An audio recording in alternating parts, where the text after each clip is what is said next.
YouTube was good, was good. It's your boy Red Bar back with another video.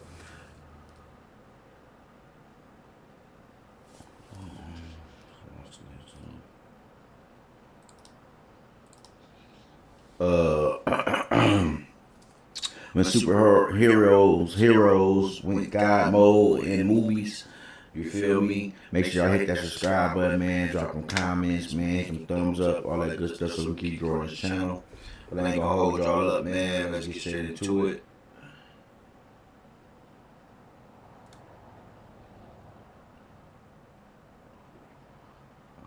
Let's see what that's crazy going on. But yeah, let's get straight into it. Hey, amigo, let me see your hands.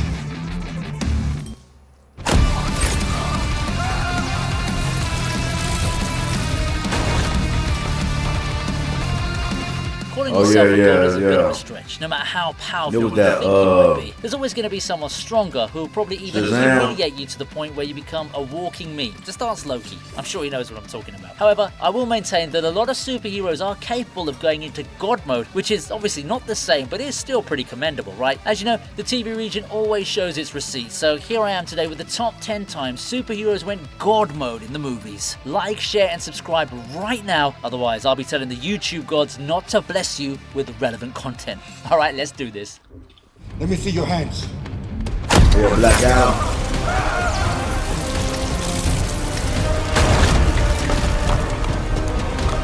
Now, a dude like Dwayne Johnson's definitely no stranger to dramatic entrances. I mean, just look at all of his WWE appearances.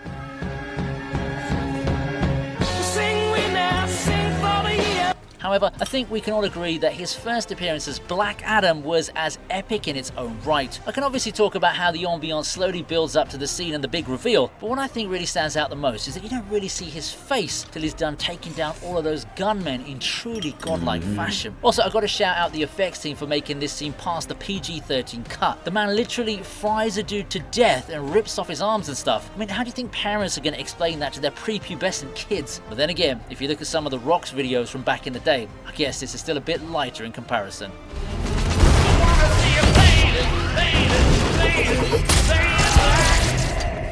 If y'all ain't seen Black Adam, go see Black Adam, man. It's already been out, came out, probably on DVD, Blu-ray, all that good stuff, man. But it's worth it.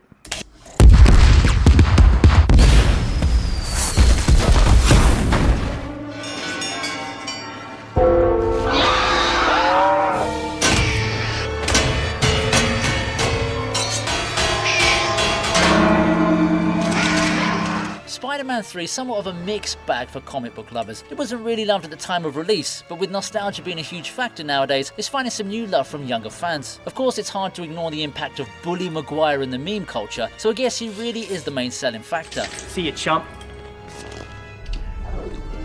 What the hell? Even if you look at this scene over here, the reason why Peter Parker is able to go god mode in his normal Spider-Man suit is because he's learned Bully Maguire's hip thrusting mistakes. Yeah, I'm honestly talking about that Bell scene earlier. But just look how quickly Spidey's able to get all those metal rods around Venom. That's Flash level speed, and it suits Peter's true character. But you know what? If the symbiote never attached itself to Spider-Man in the first place, Toby would never have known its weakness. Congratulations, bro. You played yourself. Just be careful who you change into. Are you afraid that I'm gonna turn into some kind of criminal? Quit worrying about me, okay? Something's different. I'll figure it out. Stop lecturing me, please. Right.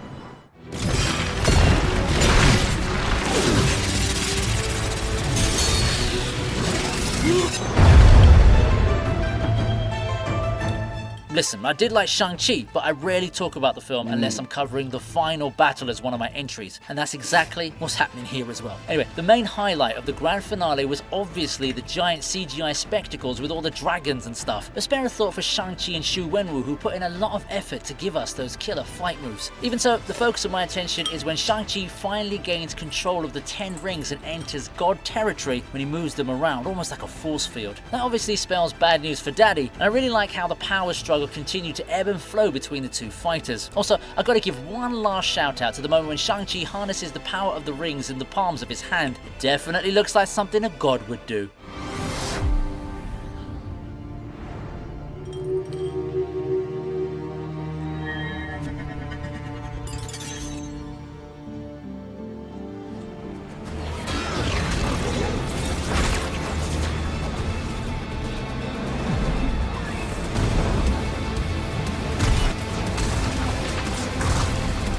we're talking about gods, it's a given that Superman has to find a way to this list, right? He's actually one of the few guys here who qualifies as a real god. His powers have been a talking point ever since he made his first appearance in the DC Comics, but his cinematic versions haven't really flexed themselves as supreme beings as much as they should do. One moment that I can think of is when the Man of Steel isn't even in his normal senses. Yeah, it's the scene in Justice League where Clark Kent turns his inner Bully Maguire and takes on the entire squad by himself. Alright, I'm not going to count Batman because, you know, he's a human, but come on, Wonder Woman, Aquaman, and Cyborg all at the same time? I mean, that's not God mode. That's God himself. And how can I forget the moment when Superman spots Flash whilst he's in his own God speed zone? It's actually a no-brainer if you think about it. The world needs you. It doesn't need you. Tell me. What's 9 plus 10? You stupid. Do more on the new Samsung Galaxy S10 Ultra with Google Maps. Oh man. Oh, no, Every town in America, I can find you one deal that'll make you $1 million. It'll change your life forever. If you learn this one formula, I'm telling you. No-brainer if you think about it. The world needs you. It doesn't need you. Tell me. What's 9 plus 10? 21. You stupid.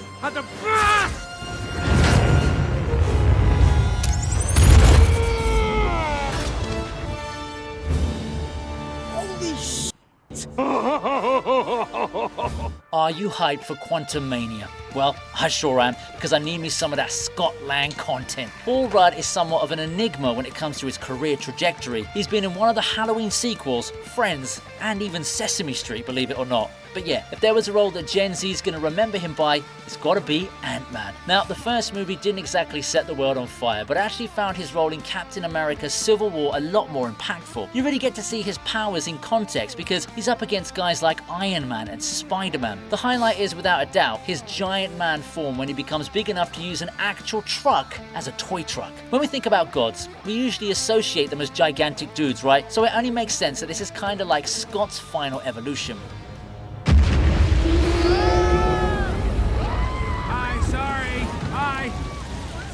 It's okay. Sorry, I know I'm not a whale. This will just take a second. Like, share, and subscribe if you consider the TV region to be your one true religion. Alright then, it's time to bless you with my top 5. Oh yeah, I remember this. The Flash could have did that. If I could save time in a bottle. You're probably wondering where the speedsters are, right? Well, look no further because we've got Quicksilver in the house, or should I say, in the kitchen. Between Aaron Taylor Johnson and Evan Peters, I think it's easy to say that the X-Men version of the tricky Quickie is more memorable. And to be fair, they did Pietro dirty in Age of Ultron. Anyway, you must be thinking, why haven't I included the mansion scene in this list? Well, it's because I gotta honor an OG. And we all know that the kitchen scene was what made Quicksilver so lovable in the first place. It's kind of like that girl power moment in Infinity War. They made a super grand imitation in Endgame, but it was a bit too on the nose for my liking. But yeah, when it comes to comedic moments, this is as good as it gets. You know what? I think Peter's better suited to be the god of mischief over Loki, you know?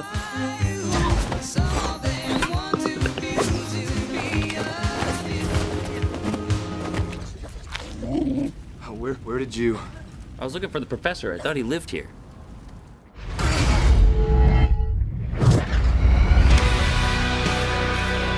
Hey, now I ain't gonna lie. This part is a true guy mode right here. This right here, oh yeah. That boy had that hammer throw, looked at the boy like, what? Here. Captain America.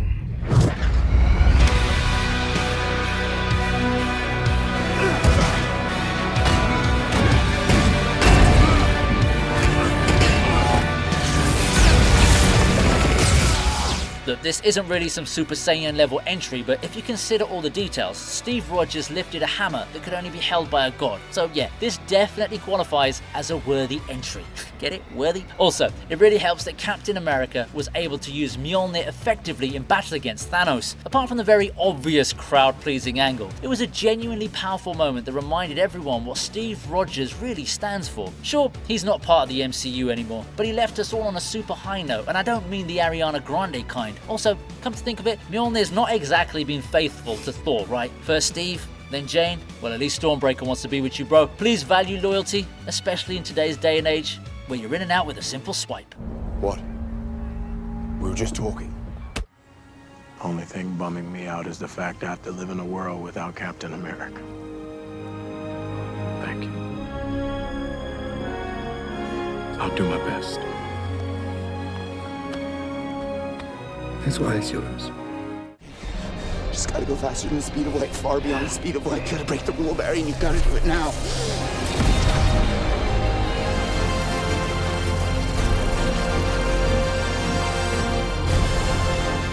I know there's a lot of controversial news surrounding Ezra Miller resuming his role as Barry Allen, but I'm going to stay away from it because, you know, I am such a good boy. Anyway, look, jokes aside, I always separate the art from the artist, and in this case, the character from the actor. I've already praised the Speed Force multiple times on my previous videos, and this time isn't different. With the fate of humanity hanging in the balance, it's quite literally a do-or-die moment, and the Flash doesn't disappoint. Dad, whatever happens, I want you to know your kid was one of them, Dad.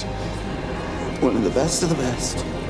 This is as godly as it gets because, well, he's going back in time with each passing second, and to see all the destroyed matter getting regenerated right in front of our eyes gave me some serious goosebumps. Now, if only the actor could do the same thing about his reputation, right? Oh, sorry, I've done it again, haven't I?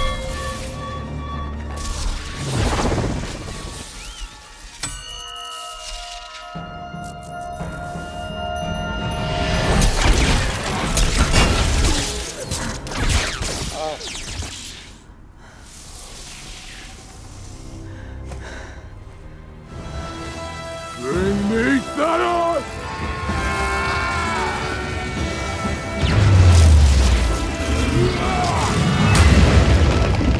I think I should make a list covering my top 10 videos where this entry makes it to my top 2. Thor's another character who's genuinely worthy of the God title, although I still think that lightning is a better calling point than thunder. Not that my opinion matters when it comes to Norse mythology, but yeah, those are my 2 cents on the subject. I mean, just look at this scene. Where on earth is the association with thunder? All I'm seeing is an overpowered god in all of his overpowered glory, blasting his enemies to smithereens using a gigantic burst of lightning. I think it's safe to say that this moment's being immortalized as the best MCU entry of all time.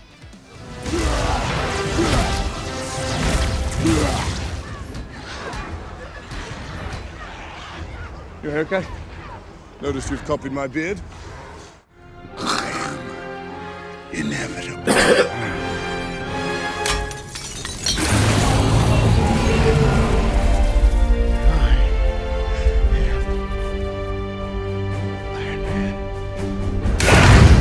Now you know by now, emotions also play a huge role in my decisions, and that's exactly why I love this Entry 3000. Iron Man is a name that needs no introduction. From a standard Marvel character in the comics to the most recognizable MCU character in cinematic history, Tony Stark has accomplished a feat that others can only dream of. Now, does this final snap in Endgame qualify as a God mode entry? Psh, abso-freaking-lutely. He might have had the power of the Infinity Stones by his side, but for Iron Man to bear through all the pain and make the final snap that ends it all, this is what a true hero is. It's not about purity or always living by superficial moral standards, it's about doing the right thing. And that's exactly why the MCU's most important legacy character stands tall amongst everyone else. And again, that's the hero gig. Part of the journey is the end. Everything's gonna work out exactly the way it's supposed to. I love you 3000. Damn, I got a little emotional with that last one. Anyway, like, share, and subscribe if you want me to shower you with more wholesome content. Reach out to me in my comments for your suggestions and check out my description for links to my socials. Alright then, see you next time on the TV Review.